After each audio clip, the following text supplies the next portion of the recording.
Good morning students.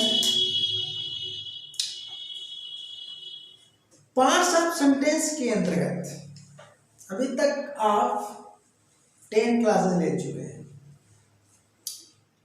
और कुल rule 6 पढ़ चुके हैं। आज जो है 7वां रूल है, ठीक है जी। तो चले हम आज के रूल में क्या पढ़ना है आपको। Use of personal pronoun it अथवा इंट्रोडक्टरी इट। इसे इम्पटी इट भी कहा जाता है। क्यों कहा जाता है? आज के क्लास में यह मैं पढ़ाने वाला हूं कि इट कब मीनिंगलेस होता है, इट कब मीनिंगफुल होता है। तो देखें, इस पर ऑलरेडी यूज ऑफ इट का चैप्टर मैं क्लोज कर चुका हूं, लिंक दे दूंगा उसको इन डिटेल। कुल उसमें जो है 12 क्लासेस हुए हैं, यानी 12 वीडियोस बनी हैं, तो उसे आप पढ़ लीजिएगा इन डिटेल। यहाँ पर उतना डिटेल में आपको नहीं पढ़ना है, बस इतना ही पढ़ना है कि सब्जेक्ट के स्थान पर अगर इट का प्रयोग हो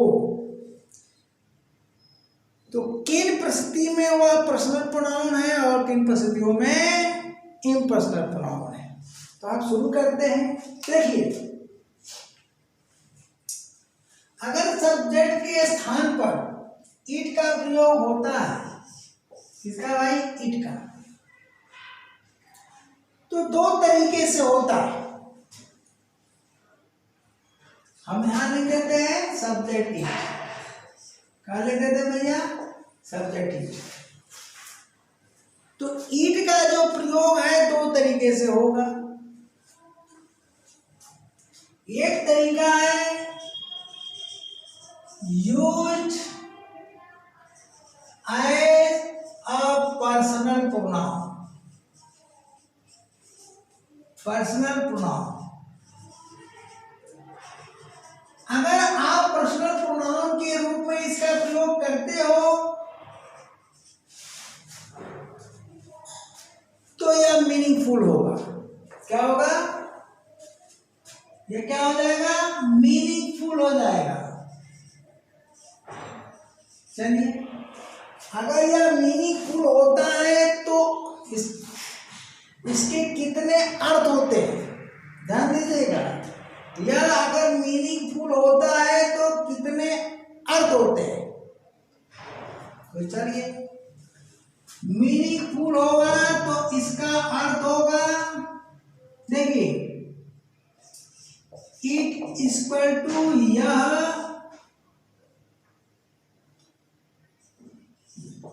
ऑब्लिक वह, एक मीनिंग। अब हम चूंकि सब्जेक्ट के स्थान पर कर रहे हैं तो दो मीनिंग देगा, हम ऑब्जेक्ट की बात नहीं कर रहे हैं। अब इट का प्रयोग नॉमिनेटिव केस यानी सब्जेक्ट के स्थान पर भी होता है, ऑब्जेक्ट के स्थान पर भी होता है। इसका पॉसेसिव केस जो है इट्स होता है, ठीक है ना। तो यहां पर ध्यान दीजिएगा, दो मीनिंग हम दे रहे हैं। फिर से इसको रिराइट कर रहे हैं, दो मीनिंग हम दे रहे हैं, ठीक है। तो एक मीनिंग इसका हो रहा है यह, और दूसरी मीनिंग हो रही है वह। ध्यान दीजिएगा। तो यह के अर्थ में यह दिस का अल्टरनेटिव होगा। किसका अल्टरनेटिव होगा? दिस। किसका अल्टरनेटिव होगा भैया?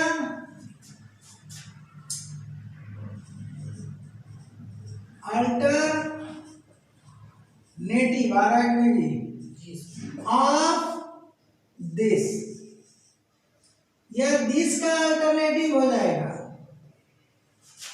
अब वह अगर मीनिंग देता है तो अल्टरनेटिव ऑफ दैट हो जाएगा। अब सवाल है कि दिस और दैट के स्थान पर इसका प्रयोग होगा, लेकिन कब होगा एग्जाम्पल में मैं बताऊंगा आपको। ठीक, चलिए ये रिमार्क कर लीजिए।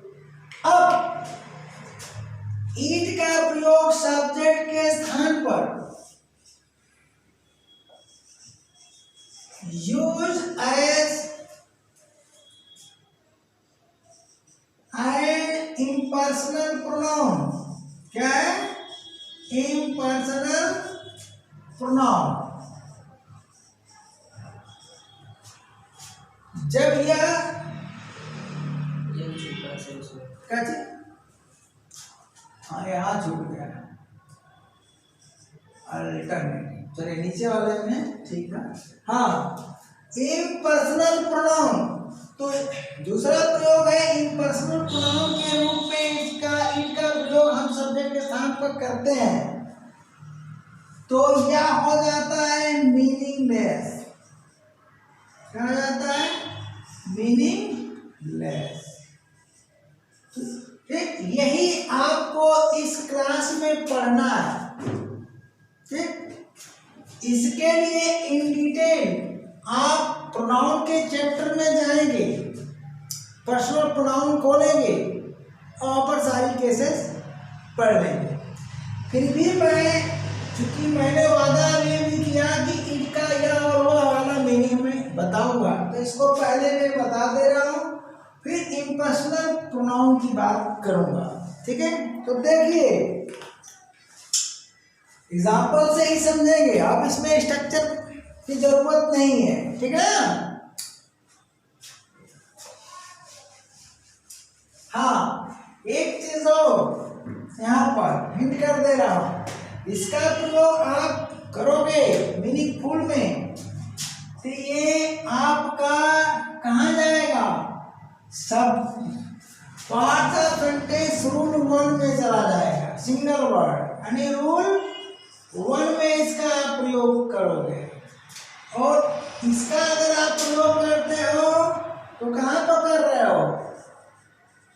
रूल 7 में आप प्रयोग कर रहे हो, रूल 7 में प्रयोग करोगे। तो चलते हैं हम रूल 1 की बात करते हैं। रूल 1 आप पढ़ चुके हो। रूल 1 में क्या दिया गया था? Subject containing 1 word.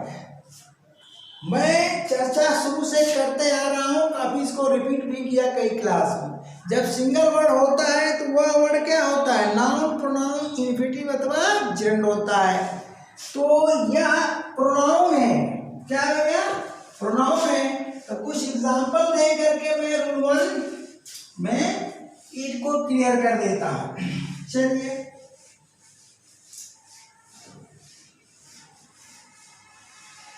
हाँ देखिए,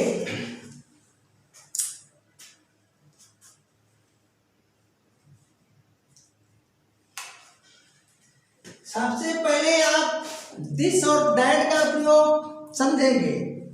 दिस और दैट, दिस और दैट डिमॉन्स्ट्रेटिव प्रोनाउन भी होते हैं, डिमॉन्स्ट्रेटिव एडजेक्टिव भी होते हैं। तो सबसे पहले हम दिस और दैट की बात करेंगे। क्या जी? दिस, ध्यान दीजिएगा, दिस मीन्स या, और दैट मीन्स वह। ठीक, डिमॉन्स्ट्रेटिव प्रोनाउन का भी क्लास हो चुका है। ठीक ना जी? तो प्रोनाउन के चैप्टर में जाइए, प्रोनाउन का चैप्टर क्लोज हो चुका है, आप प्लेलिस्ट में जाइए और खोजिए, उसको पढ़िए। ठीक है, ये देखिए, बोलिए यह क्या है? सिंगुलर डिमॉन्स्ट्रेटिव प्रोनाउन है। सिंगुलर डिमॉन्स्ट्रेटिव प्रोनाउन कौन सा भैया? सिंगुलर है। सिंगुलर डिमॉन्स्ट्रेटिव प्रोनाउन यह है। अब सिंगुलर डिमॉन्स्ट्रेटिव प्रोनाउन का मतलब संकेतवाचक सर्वनाम। तो जब यह सिंगुलर है तो किसकी तरफ संकेत करेगा? बोलिए, यूज्ड, ध्यान दीजिएगा, used for singular, used for singular noun, singular noun की तरह। कौन सा नाउन? जो पास में हो, कहाँ हो? यूज फॉर सिंगुलर नाउन, ठीक ना? दैट इज द नियरेस्ट, जो सबसे पास में होती है। दैट का मतलब यहाँ जो हो जाएगा, ठीक ना? कंफ्यूज हो गए तो हम यहाँ बीच भी लगा देंगे, देखो ये बीच, ठीक। इसके लिए आप क्या करेंगे? रिलेटिव प्रोनाउन पढ़िए, विच का प्रयोग, दैट का प्रयोग, ठीक। विच का भी प्रयोग करते हो सही होगा, ठीक ना, लेकिन दैट मोस्ट एप्रोप्रिएट है। तो पास में अगर एक सिंगुलर नंबर नाउन है तो उसके लिए दिस का प्रयोग। अब यहाँ का क्या है? यहाँ पर सेम चीज है, सेम चीज आप लिख लीजिए, पूरा उतार दीजिए सिंगुलर नाउन, ठीक ना? सेम चीज उतारिए, केवल यहाँ लिखना है द फारदेस्ट, फारदेस्ट क्या लिखना है? फारदेस्ट, सेम चीज उतार लीजिए। तो क्या करना है आपको? केवल नियरेस्ट की जगह, नियरेस्ट की जगह आपको फारदेस्ट लिख देना है, ठीक। अब चलिए, ये क्या करेगा भैया? डिमॉन्स्ट्रेटिव प्रोनाउन है तो संकेतवाचक सर्वनाम है। एडजेक्टिव भी होता है, जब यह एडजेक्टिव का काम करता है तो तुरंत क्या हो जाता है? इसके तुरंत बाद नाउन लग जाता है। अब कुछ एग्जांपल मैं देता हूं, ध्यान दीजिएगा। देखिए, दिस इज माई बुक, तो ये क्या है? डिमॉन्स्ट्रेटिव प्रोनाउन है, ठीक। अब इसको आप उल्टा कर दीजिए, क्या है? दिस बुक इज माइन, ठीक। तो ये देखिए, अब ये डिमॉन्स्ट्रेटिव एडजेक्टिव बन गया। क्या बन गया? डिमॉन्स्ट्रेटिव एडजेक्टिव बन गया। इसका अर्थ क्या है? यह मेरी किताब है, यह मेरी किताब है। ध्यान दीजिए, यहाँ क्या आ जाएगा जी? यह किताब मेरी है। तो ईट का जो प्रयोग होगा, ध्यान दीजिएगा, ईट का प्रयोग आपको यहीं पर करना है, लेकिन कब? देखिए, यहाँ पर आप ईट का प्रयोग नहीं कर सकते हैं, बिल्कुल गलत हो जाएगा। यहाँ पर आप ईट क्या है? पर्सनल प्रोनाउन, ठीक ना? और ये भी क्या है? ये इट भी प्रोनाउन और डिमॉन्स्ट्रेटिव प्रोनाउन। तो प्रोनाउन के बदले में प्रोनाउन ही लगेगा, ध्यान दीजिएगा। ऐसा नहीं है कि आप प्रोनाउन के बदले में आप एडजेक्टिव लगा दें, और यहाँ पर क्या है? एडजेक्टिव है, तो एडजेक्टिव के बदले में प्रोनाउन नहीं आ सकता है, ओके। अब चलिए, तो यहीं पर लगाना है आपको ईट, लेकिन कब? जब, इसको मौखिक सुनिए, सर्वप्रथम किसी भी वस्तु से, या ठीक है ना, या व्यक्ति से, यानी किसी भी नाउन से, सीधा सीधा, जब सर्वप्रथम किसी भी नाउन से आपका परिचय होता है, ठीक, या कराया जाता है, तो आपको दिस, दैट, दीज, दोज, ये चार डिमॉन्स्ट्रेटिव जो प्रोनाउंस होते हैं, इन्हीं द्वारा वाक्य शुरू करना होगा। ध्यान दीजिएगा इस बात पर। तो दिस सिंगुलर के लिए, दैट भी सिंगुलर के लिए, और दीज क्या है? प्लूरल के लिए, दोज क्या है? प्लूरल के लिए। तो दीज और दोज के लिए तो ईट नहीं लग सकता है, सवाल ही नहीं उठता है, क्योंकि ईट होता है सिंगुलर, क्या है, सिंगुलर पर्सनल प्रोनाउन है जो ठीक है जी न्यूट्रल जेंडर के लिए लगता है। तो दिस दैट का प्रयोग तो आप किसी भी जेंडर के लिए कर सकते हो, लेकिन ईट का जो प्रयोग करोगे हमेशा किसके लिए, न्यूट्रल जेंडर नाउन के लिए। ठीक, तो यहां पर आपको प्रयोग कर सकते हैं, लेकिन सर्वप्रथम पहली बार लिखे गए वाक्य में नहीं कर सकते हैं, ठीक ना। दोबारा जब आप करेंगे तब तो चले। अब यहां थोड़ा सा हम दैट का भी प्रयोग बता देते हैं। उसके बाद देखिए आपको यहां देखिए यहां पर हम दोनों जगह दैट कर देते हैं। क्या कर देते हैं जी, दैट कर देते हैं।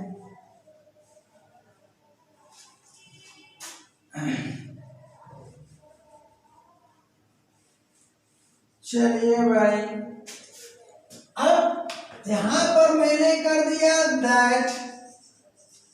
अभी मैंने क्या लिखा था, दिस इज माई बुक। अब यहां मैं कर दे रहा हूं दैट इज योर बुक। क्या कर दिया, योर बुक।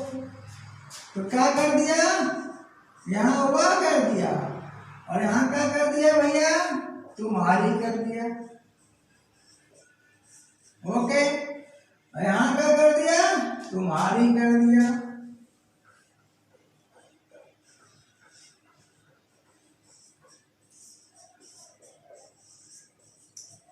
और यहां वह कर दिया। दोनों मीनिंग मैंने दिया था कि नहीं दिया था। अब चलिए ये क्या है, डिमॉन्स्ट्रेटिव प्रोनाउन। ध्यान दीजिएगा, इसके बाद सीधे क्रिया आएगी, यही पहचान है। और ये है आपका डिमॉन्स्ट्रेटिव एडजेक्टिव। इसके बाद क्या आएगा, नाउन। तो अगर दिस या दैट के तुरंत बाद क्रिया आती है तो वह प्रोनाउन होगा, और नाउन आता है, नाउन के बाद क्रिया आती है तो वह एडजेक्टिव होता है। तो यहाँ पर तो आप इट का प्रयोग, अरे सॉरी यहाँ दैट है भैया, हाँ यहाँ दैट है, ठीक है ना जी, दैट। ठीक, वह तुम्हारी, देखो जी वह तुम्हारी किताब है, वह किताब तुम्हारी है। यहाँ भी मुझे चेंज करना है। चलिए, दैट इज योर बुक, वह तुम्हारी किताब है। ये क्या हो गया, दैट बुक इज योर्स हो जाएगा। ठीक है, योर्स हो जाएगा। यह किताब तुम्हारी है, सॉरी वह किताब तुम्हारी है। दैट लिखा है ना, गलती से यह निकल गया मुंह से।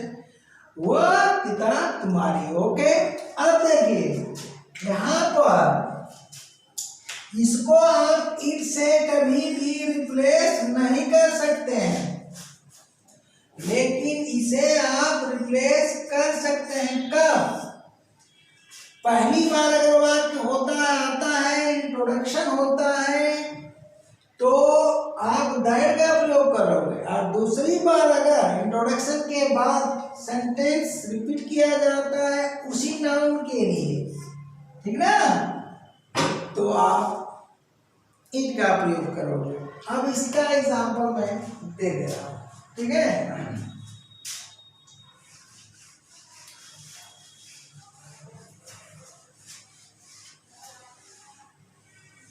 आप देखिए, ट्रांसलेट इनटू इंग्लिश। मान लीजिए कि वाक्य आपका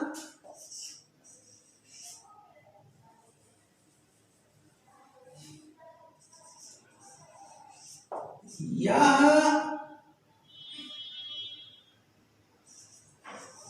एक किताब है,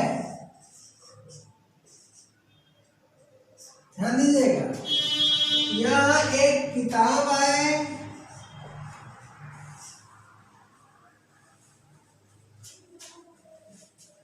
अब आगे देखिए, यह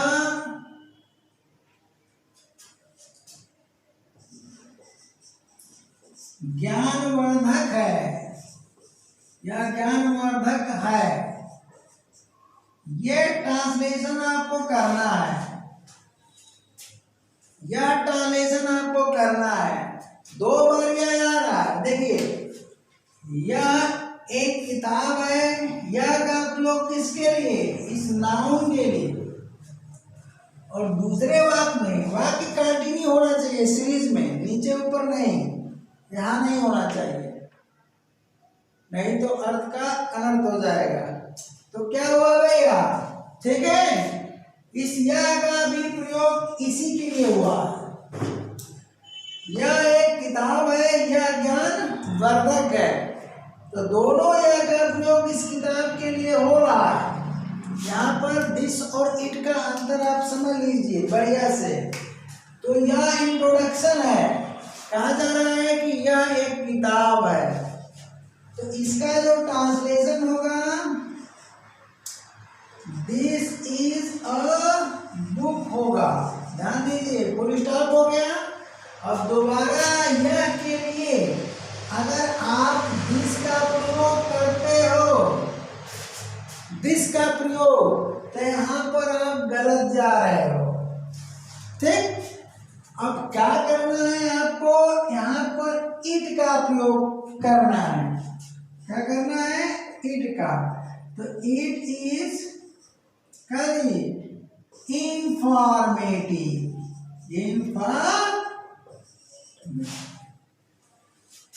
तो यह जो है इट और दिस का अंतर है। ठीक है भैया, देखिए, ठीक, तो आप समझ गए दिस और इट का अंतर। तो इट का प्रयोग दिस के लिए भी होगा और दैट के लिए होगा।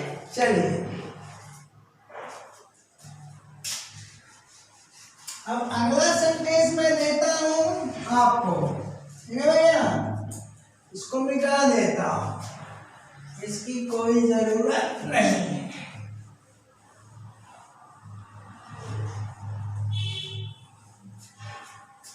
अगला सेंटेंस आपको ट्रांसलेट इनटू इंग्लिश करना है, तो चलिए देखिए, वह एक फूल है। क्या भैया? वह एक फूल है। अब फिर यहाँ क्या लिखोगे? या तो लिखोगे नहीं, जब वह हो गया तो वह ही आएगा। वह एक फूल है, वह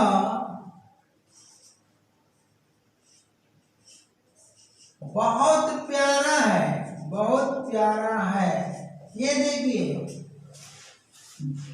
ठीक, तो इस वह का प्रयोग किस, ये क्या है? नाउन, सिंगुलर नंबर नाउन है, जो वक्ता से दूर है, फूल। तो दूर के लिए हम दैट का, अभी ऊपर वाले सेंटेंस में मैंने क्या बताया? निकट था, इसलिए दिस का प्रयोग। तो इसका भी प्रयोग इसके लिए और इस वह का भी प्रयोग इसके लिए हो रहा है। बोलिए, हो रहा है कि नहीं हो रहा है?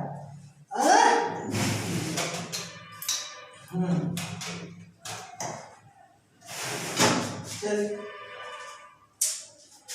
तो अब हम क्या करेंगे? पहली बार आपका इंट्रोडक्शन हो रहा है, तो जब पहली बार इंट्रोडक्शन हो रहा है तो आप क्या करेंगे? लिखेंगे that is a flower. Okay, दूसरी बार अगर आपको लिखना है तो आप ईट का प्रयोग करोगे, दोबारा दैट का प्रयोग नहीं करोगे, नहीं तो सेंटेंस ट्रांसलेशन आपका गलत हो जाएगा। तो कहा है दैट इज वेरी, आप क्या करिए? प्रेटी कर दीजिए, प्रेटी लिख दीजिए, नाइस लिख दीजिए, कुछ भी लिख दीजिए, है प्यारा में लवली लिख दीजिए, वेरी लवली लिख दीजिए। ठीक है भैया, तो आप लिख सकते हैं। ओके, तो अब क्या करें भैया? यहाँ पर देख रहे हैं ना, ये आपका क्या हुआ? डिमॉन्स्ट्रेटिव प्रोनाउन, और ये क्या हुआ? Personal pronoun. क्या हुआ? पर्सनल प्रोनाउन हुआ। तो ऊपर भी आप लिख सकते थे दिस वाले में। तो ये तो अंतर बताने मैं बता रहा हूँ किसका, पर्सनल प्रोनाउन और इम्पर्सनल प्रोनाउन। अब पर्सनल प्रोनाउन का प्रयोग किसके लिए होता है? It is used for singular singular neutral gender singular noun for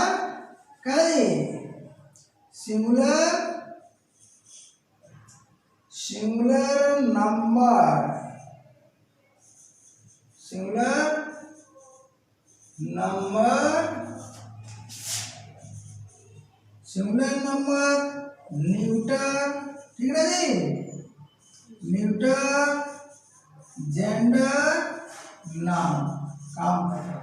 singular number है, सिंगुलर नंबर को के बाद कामा दे दीजिए, singular number neutral gender noun, काम खत्म।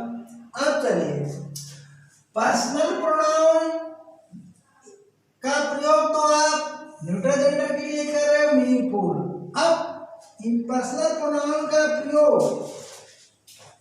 का संबंध पर्सनल प्रोनाउन से नहीं, उसका उल्टा, ठीक ना, क्योंकि यह क्या हो जाएगा, मीनिंगलेस। क्या है? मीनिंगलेस। आज का टॉपिक यही है।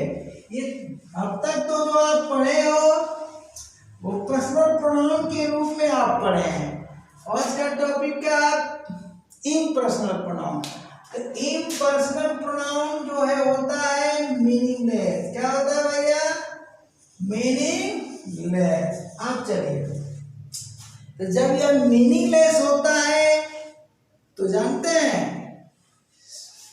सब्जेक्ट के स्थान पर ऐसे वाक्य में होगा जो वाक्य समय सूचक होंगे।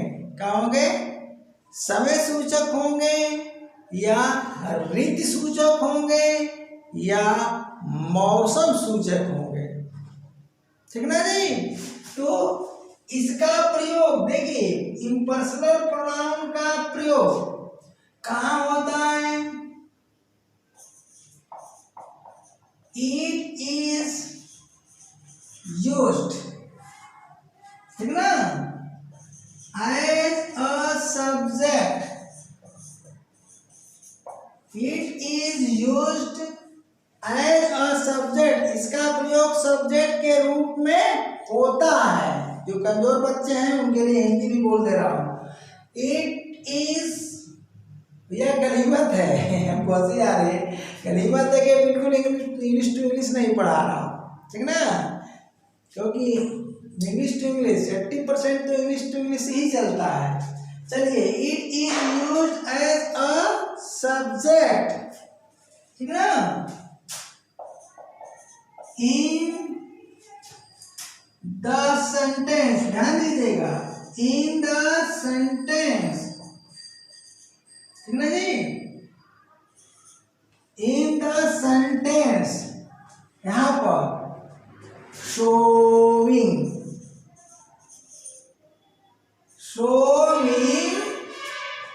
यानी वैसे वाक्य में, उस वाक्य में होता है। इसका प्रयोग उस वाक्य में सब्जेक्ट के रूप में होता है इन द सेंटेंस, ठीक ना। शोविंग कैसा वाक्य? Showing time. क्या भैया? Showing time.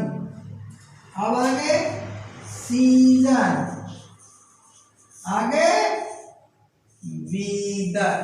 ये आपको फोकस करना है।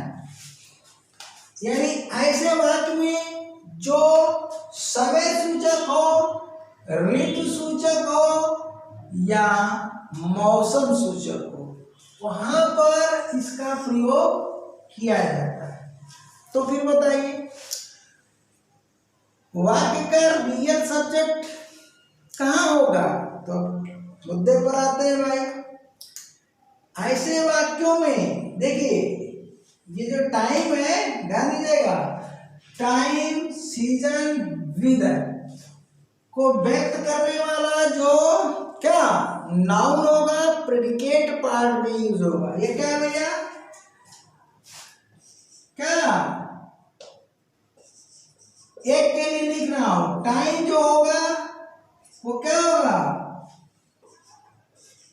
नाउन। सीजन भी क्या होगा, नाउन। वेदर भी क्या होगा, नाउन। तो इट इज अ नाउन। ठीक, अब इसका प्रयोग, अब यह एक नाउन होता है और यही क्या होता है, real subject of the verb होता है। ठीक, real subject of the verb होता है। कहाँ यूज होता है, it is used in the predicate part. कहाँ भैया, प्रेडिकेट पार्ट में इसका प्रयोग होता है। अब इसका मतलब कि सेंटेंस स्ट्रक्चर में, सेंटेंस स्ट्रक्चर को प्रयोग कर पूरा करने के लिए किसका प्रयोग करोगे, जैसे हम इसके पहले पढ़ा चुके हैं इंट्रोडक्टरी देयर, उसी तरह से इंट्रोडक्टरी इट भी इसे कहते हैं। यानी इसको इंट्रोड्यूस करने के लिए, कहाँ गया, इसको इंट्रोड्यूस करने के लिए जिस प्रोनाउन का प्रयोग हम करेंगे वह प्रोनाउन क्या होगा, इंट्रोडक्टरी इट होगा।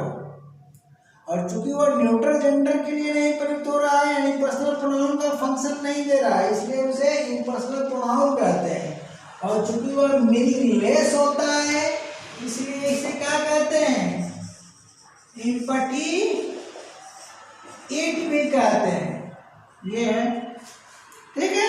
तो चलिए हम क्या करते हैं भैया,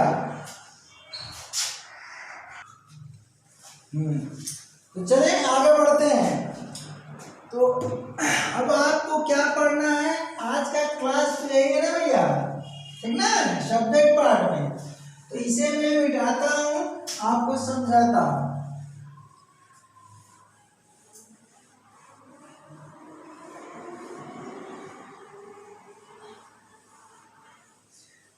चलिए,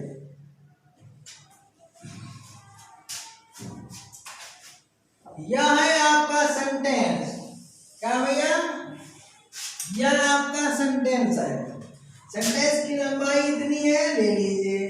चलिए, ले लिया। ठीक, अब इसको दो हिस्सा कर दीजिए। क्या करिए भैया, दो भाग कर दीजिए। कर दिया, तो पहला जो पार्ट है आपका सब्जेक्ट है। क्या है, सब्जेक्ट है। और दूसरा पार्ट आपका क्या है भैया, प्रेडिकेट है। ठीक, ध्यान दीजिए।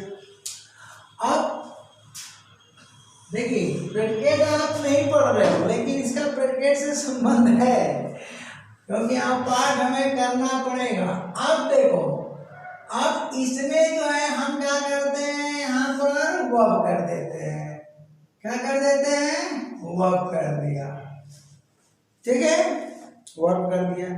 अब वर्ब का प्रयोग तो आप आवश्यकता अनुसार करोगे, जैसा होगा। जनरली किसका होता है प्रयोग, क्रिया टू बी का प्रयोग होता है। क्रिया to be is am are का प्रयोग होता है। तो आए तो आएगा नहीं भैया, ठीक ना। और इट के साथ इजे आएगा। अभी मैं दिखाता हूँ आपको। अब यहाँ पर देखिए, यहाँ पर जो है क्या होगा, यहाँ पर आपका नाउन आएगा। क्या आएगा, नाउन। ध्यान दीजिएगा, नाउन। वो नाउन कैसा होगा, शोविंग। क्या होगा, शो, ठीक है, शोविंग टाइम ऑब्लिक सीजन, ठीक है, ऑब्लिक वेदर। ध्यान दीजिएगा। हो गया, हो गया, चलिए, हो गया। अब यहाँ पर इस सब्जेक्ट के स्थान पर आप देखिए, तो ऐसे वाक्य में जो वाक्य बन रहा है, इसके आधार पर यूज करना है क्या जी, sentence showing time oblique season oblique weather. समय सूचक संज्ञा होगी तो समय सूचक वाक्य बनाएगी, ऋतु सूचक संज्ञा होगी तो ऋतु सूचक वाक्य बनेगा, मौसम सूचक संज्ञा, ठीक ना, ध्यान दीजिएगा। अब मौसम के बारे में एडिशनल चीज आपको बताना होगा, अभी एग्जाम्पल दूंगा तो बताऊंगा। अब ऐसी दशा में जो यहाँ पर किसका प्रयोग होता है, इम्पर्सनल प्रोनाउन का होता है। किसका होता है, इम्पर्सनल प्रोनाउन, यानी इम्पर्सनल प्रोनाउन प्रोनाउन ईट का प्रयोग होता है। ये देखिए, इसका मतलब है मीनिंगलेस रहेगा। तो जब मीनिंगलेस रहेगा ये क्या रहेगा भैया, बोलिए, पर्सनल होगा तो मीनिंगफुल हो जाएगा, पर्सनल होगा तो मीनिंगफुल होगा। अर्थ क्या हो जाएगा, यह आवलिक हुआ। अब यह इम्पर्सनल है तो मीनिंगफुल है, ऐसा मीनिंगलेस है। तो ये हो गया, बोलिए, ये हो गया मीनिंगलेस, ठीक, मीनिंगलेस। अब मीनिंगलेस जब हो गया तो इसे आप इम्पटी ईट भी कहेंगे। क्या कहेंगे, इम्पटी ईट, ठीक ना, इसे आप इम्पटी ईट, मीनिंगलेस का मतलब अर्थहीन। अब यह ईट क्या करता है, यह ईट क्या करता है, इस नाउन को इंट्रोड्यूस करता है। यह ईट क्या करता है, इस नाउन को इंट्रोड्यूस करता है कि मैं क्रिया का सब्जेक्ट नहीं हूं। आप देखिए, यह नाउन क्या होता है, बोलिए, यही नाउन क्या होता है, यह नाउन है रियल, देखिए, रियल सब्जेक्ट। तो नाउन क्या होता है, real subject of verb, of the verb, ठीक ना।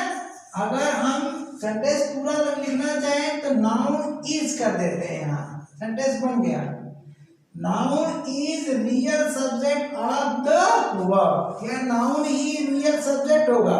कहाँ बैठा भैया, प्रेडिकेट पार्ट, ओके।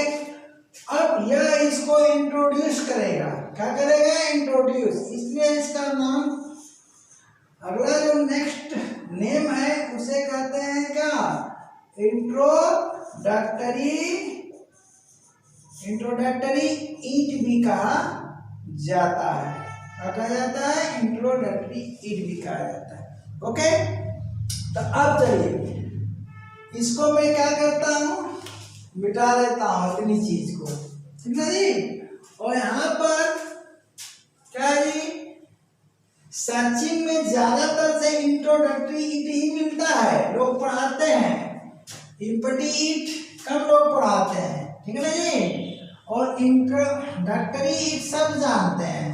तो मैं क्या करता हूँ कि यहाँ की हेडिंग क्या करता हूँ, इंट्रोडक्टरी ईट कर देता हूँ, ठीक। आप लिख लेना, आप पूरा लिख लेना भैया, आपकी कॉपी में जगह रहेगा, यहाँ कर देना, ऐसे यहाँ कर देना, क्या कर देना, बॉर्डर यहाँ लगा देना, एग्जाम्पल इधर लिखना, ओके। लेकिन मेरे बोर्ड पर जगह कम है इसलिए मैंने मिटा दिया और यहाँ पर क्या कर दिया, इसको कर दिया। अब मैं यहाँ से यहाँ तक चार्ट बना दिया, बन गया। तो मैं अपनी सुविधा से कर रहा हूँ, ठीक है। आप क्या कर लेना, फिर कॉपी में यहाँ नीचे लगा देना, ठीक है। अब मैं एग्जाम्पल आपको देता हूँ, चलिए भैया देखिए। अगर हिंदी वाक्य लेते हो, हिंदी वाक्य क्या लेते हो भैया, एक मिनट, हाँ,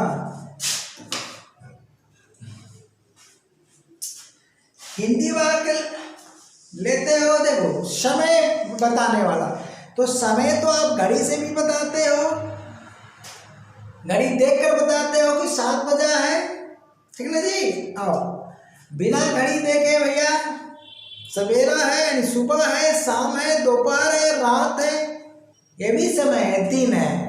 अब चलिए, समय भैया अप्रैल का महीना है, ये भी समय है, ये भी समय सूचक वाक्य, ठीक ना, ये सब बनेंगे।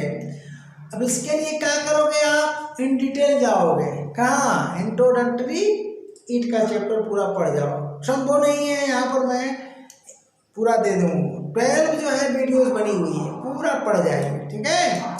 अब चलिए सीजन की बात करते हैं, तो गर्मी का सीजन चल रहा है, तो क्या लिखोगे, गर्मी है।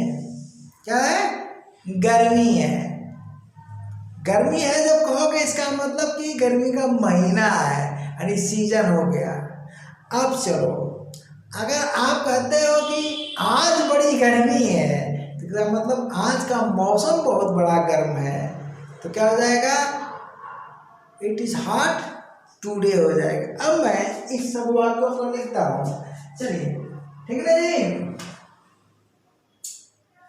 अगर मान लीजिए हम इधर हिंदी छोटा लिख देते हैं, इंग्लिश यहाँ बना देते हैं, ठीक ना, ठीक, आपको दिखा देते हैं, या इंग्लिश से ही शुरू करते हैं, क्या दिक्कत है। देखिए इट, ठीक है, इट इज कहा जी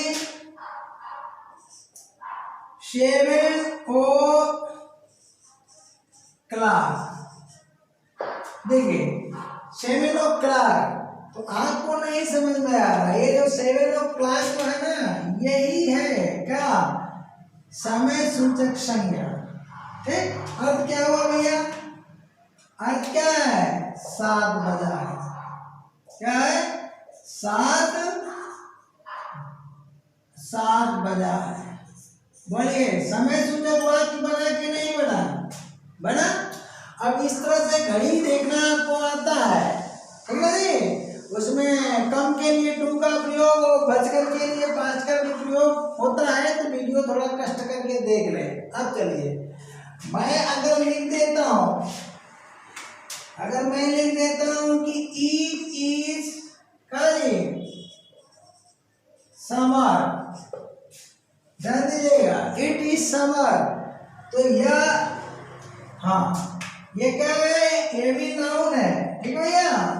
अब इट इज समर लिखा तो ये भी नाउन है, कौन सा नाउन, ये समय सूचक संज्ञा है। स्वामी का मतलब बताने वाला, सूचना देने वाला, प्रदर्शित करने वाला।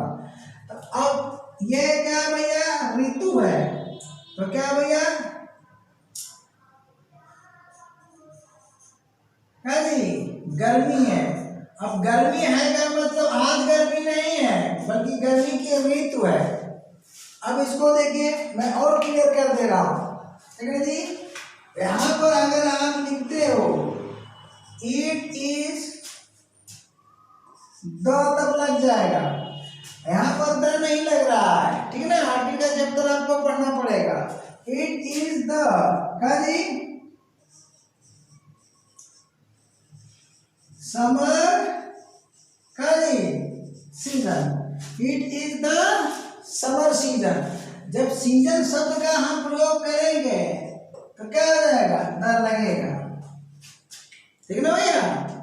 तो अब अर्थ क्या हो गया, गर्मी की ऋतु है, क्या हो गया, गर्मी की ऋतु है, गर्मी की ऋतु है। अब देखिए दोनों वाक्यों में केवल एक शब्द का अंतर है, सीजन शब्द का। सीजन लगा करके मैंने क्लियर कर दिया, सीजन लगाने से क्या हो गया, निश्चित हो गया कि ये ऋतु को बता रहा है, लेकिन यहाँ सीजन न लगाने से आप कंफ्यूज हो गए, ठीक है ना। अब चलो, अब यहाँ इसका अगर ट्रांसलेशन कर दो कि इट इज हॉट, तो गलत हो जाएगा, ठीक है ना। अब अगला सेंटेंस मैं देता हूं, हिंदी पहले नहीं देता हूं, देखो यहां पर अगर मैं हिंदी लिखता हूं, क्या, आज गर्मी है, आज गर्मी है, तो इस चीज को समझो, गर्मी शब्द संज्ञा होता है, क्या होता है, देखो गर्मी शब्द क्या होता है, संज्ञा होता है। लेकिन यहाँ देखो, यहाँ भी ये संज्ञा है, नाउन है, लेकिन यहाँ का गर्मी संज्ञा नहीं है, ठीक है ना। ये है एडजेक्टिव, क्या भैया, एडजेक्टिव। हमारे यहाँ बोलचाल में यही बोला जाता है सब लोग कि आज गर्मी है, आज बहुत गर्मी है। इसका मतलब आज का दिन गर्म है। क्या है जी? आज का दिन। अब चलो, हमने टाइम पर एग्जाम्पल दे दिया था, अब किस पर मैं दे रहा हूं? सीजन पर। ठीक ना? ये क्या है भैया? ध्यान लिख लीजिए, ये क्या है? ये है टाइम और ये है आपका, बोलिए, और सीजन। ठीक है ना जी? और ये भी आपका क्या है? सीजन। ठीक है? अब इसका मतलब क्या हुआ? आज गर्मी है, यानी आज का दिन गर्म है। तो गर्म, ये यहाँ की गर्मी जो है आपका गर्म बनेगा। ये क्या बनेगा भैया? एडजेक्टिव है। इसका मतलब क्या बनेगा? ये गर्म बनेगा, इसका टू हॉट बनेगा। ठीक ना? अब चलिए, तो ट्रांसलेशन आपका क्या होगा देख लीजिए। इसका सेंस है कि आज का दिन गर्म है, तो क्या हो जाएगा? इट इज, ठीक है जी, hot today. It is hot today. अब चलिए, यहाँ पर हमने कहा ना, शुरू से ही बताया था कि नाउन लगेगा, ये भी नाउन है और ये दोनों मिलकर नाउन ही है। ठीक? अब यहाँ का नाउन ये है, ठीक, और यहाँ एडजेक्टिव लगा, तो रियल सब्जेक्ट, ध्यान दीजिएगा, रियल जो सब्जेक्ट यही है क्रिया का, इसका रियल सब्जेक्ट है, देख रहे हैं ना? तो इस रियल सब्जेक्ट में, यानी विधर बताने वाले में दो आएंगे, ये मुख्य शब्द होगा और इसके पूर्व क्या होगा? कोई एडजेक्टिव। आज बहुत सर्दी है, आज बहुत ठंडी है। ठीक नहीं? ठीक ना जी? आज क्या जी? आज का दिन क्या है? सुहावना है, मनोरम है। तो ये विदर को बताएगा, तो ये क्या हो गया भैया? ये किसको बताया? ये किसको बताया? विदर को। तो क्या करेंगे आप? कष्ट करके कहाँ जाएंगे आप? हाँ, यूज ऑफ इट के चैप्टर में जाएंगे। ठीक? तो इस तरह यहाँ का जो सब्जेक्ट होता है क्या जी? मीनिंगलेस। तो इट का फंक्शन क्या है? सिर्फ और सिर्फ सेंटेंस स्ट्रक्चर को पूर्ण करना। ठीक ना? इसलिए इसे क्या कहेंगे हम? Introductory it. मीनिंगलेस होने के कारण क्या कहेंगे हम? Empty it. और चूंकि प्रोनाउन के रूप में, मीनिंगफुल प्रोनाउन के रूप में नहीं प्रयुक्त हो रहा है, इसलिए इसे क्या कहेंगे? इम्पर्सनल। चूंकि वो पर्सनल प्रोनाउन होता है, तो मीनिंगफुल पर्सनल प्रोनाउन के रूप में नहीं हो रहा है, तो इसे क्या कर दें? उल्टा, पर्सनल प्रोनाउन का एंटोनिम होता है इम्पर्सनल प्रोनाउन, उल्टा नाम रख देंगे। तो तीन नाम है, impersonal pronoun it, introductory it या इम्पटी इट। तो बस आज का क्लास यहीं तक। अगले क्लास तक के लिए क्या भैया? Ta-ta bye bye, thank you.